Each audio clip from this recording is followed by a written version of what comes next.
Welcome everybody to this tutorial. Today we're gonna go ahead and do quite an important lecture on functions. So functions is something that we are going to need for the creation of our keylogger, and you will soon see what they are. Basically, you create a function to group code. And let's say we create another function outside of our main function in which everything gets called and everything works through the main from the main function. But we can also create functions outside of main and then call them within the main function. Why will we need this? Well, as I said, we need to group certain parts of the code and create different functionalities for our program that we are going to incorporate later on in the process of the creation of the keylogger.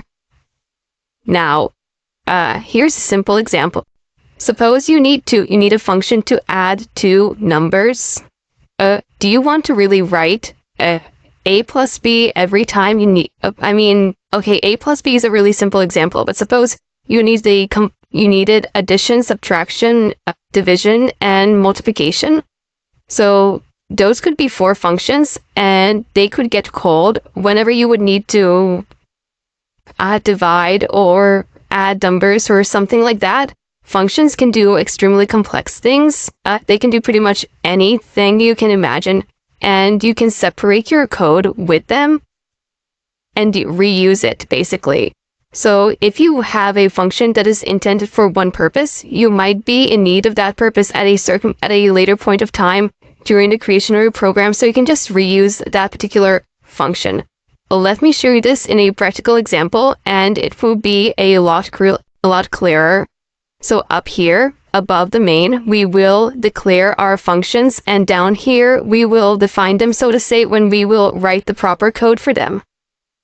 Functions have a return type, so for main, it is an integer. You type in return 0. This statement, this instruction return 0, it terminates the program. But 0 is a integer, and you see here in front of the function, you will always have to specify the return type. So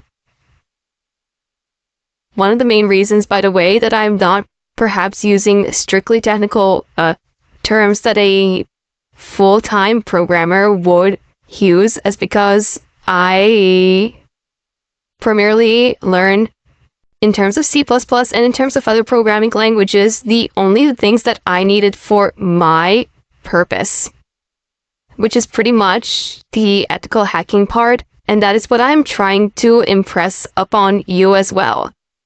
This is not a way to make games or something like that. This is purely a way to create pretty much malicious code, which we are not going to abuse, which we are going to use for benevolent purpose. In any case, it won't be an illegal purpose. So yeah, just want to throw that in somewhere. Anyway, let's go ahead and start writing our first function. This function will return an integer as well. Or even better, let's go ahead and make this function return a double. So you just type in double, and you can type in, let's call this function sum, and this function will take two double values. So double A and then comma double B. Functions do not necessarily need to receive these values. So I will show you in a moment how you can pass these values to a function. So it can also be like this. This part can be empty, no big deal. It all depends what it is meant to do. So we have declared our function here, and we have placed a semicolon here, but we won't need it down below. Down below, we will open up curly brackets, and we will start writing our function. All we need to do is type in return as we have typed in before in the main, and we can just type in a plus b. That's it. That's all we need to do. you can of course write a more complex code, but for the time being, let's just use this as a demonstration. And now I could just type in C out here.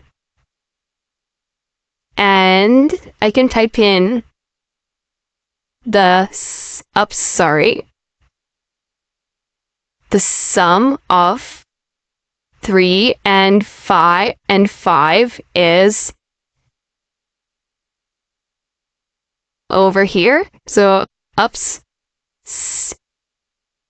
sum, and then open parentheses, and here we could type in 3, 5, colon, and let's go ahead and compile that.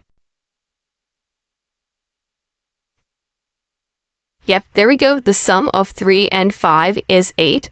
This is basically the simplest example I could give of pretty much the simplest function I could think of. So it has a return type of double. It will return a doubled.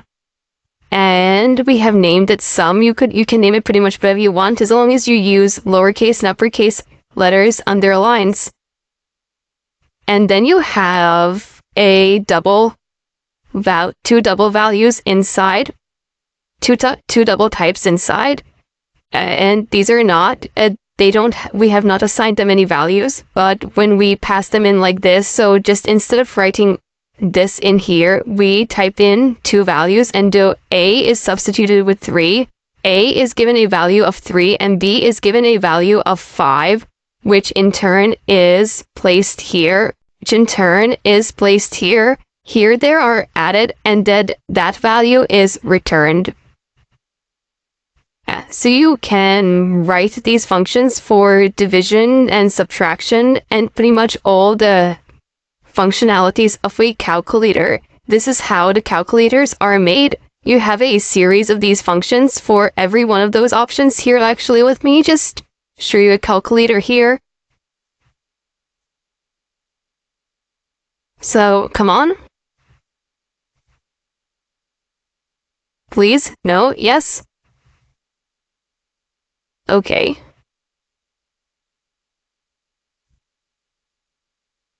Come on. There we go. So, you have some basic functions here, but if we switch to scientific, you have a lot more. So, you have this mathematical function here, cosine, sine, tangent, etc.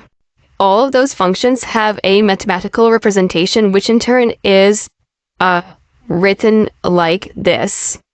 This would be, for example, a function to add 2 numbers. You could also write more complex mathematical functions if that's something that you would be interested in, but we're not going to do that now, primarily because we don't need it. And something is eating up my CPU? Well, apparently not. It's just a slow virtual machine. Anyway, okay, so that would be one of them. Let's go ahead and deal with something else. So you can also have a void function, which can do something for you, but it doesn't necessarily need to return a number or anything of it doesn't need to necessarily return a value. So let's call this one, I don't know, let's call it welcome, and we're not going to give it any arguments, but we definitely can if we would like to, and we might do that a bit later on. So void, as in void, it doesn't return anything. Empty, it's not an empty function. Of course there are things in it, but you get the idea. I'm just saying that it cannot return a number or anything of what kind. And we can just type in C out welcome to somewhere where I have no idea. Okay, so let's put a semicolon at the end, and let's go ahead and call this function down below. So C out. Actually, yeah. Well, welcome. But actually, let me just show you one more thing here. As soon as I'm done with this, There's so much to show you, and I gotta compress it a little bit. Welcome does not work. Why does it not work? What is the problem? Let's go ahead and take a look. Okay, so to use the configuration type parameters, char and void.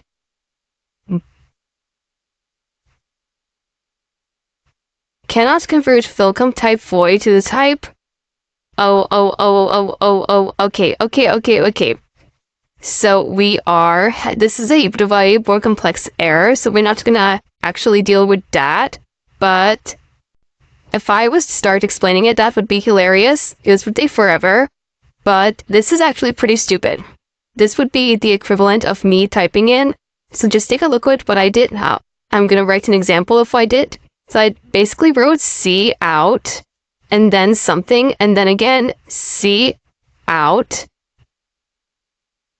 and then again, something, or statement here, or something like just some random text that I was stating. So this is pretty stupid on my part. Let's go ahead and just delete C out because we literally have no need for it. We can just call the function on its own and it will print out whatever we tell it to print out. And there you go. Welcome to somewhere where I have no idea. Let's go ahead and out here. Press enter. Excellent. So it says the sum of 3 and 5 is 8. Welcome to somewhere I have no idea where. If you wanted to do C out like this, you would need to. It would need to be a string. So a function that returns a string. And string is also another type of a variable, which can contain, basically, as I said, spaces. It can contain lots of letters. We can pretty much type in whatever you want. And this thing would return X. Let's call it X. Who cares? And we're going to give it a string X. And we're going to give it a string X. And before we actually output it, we will ask the user kindly C out.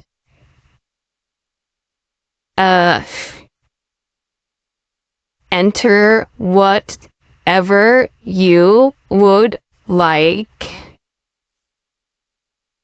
Okay, says C out. We don't need this. Yeah, actually, we could do, but in a different sense. Hold on. And then we type in C in.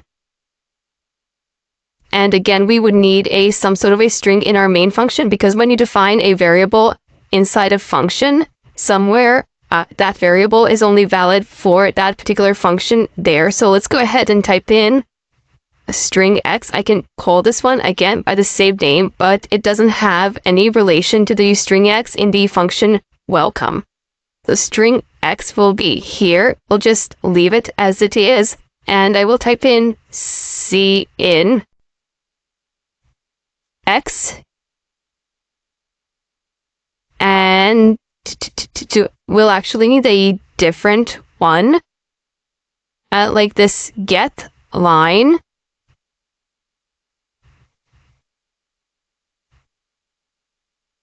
Okay, so this should work.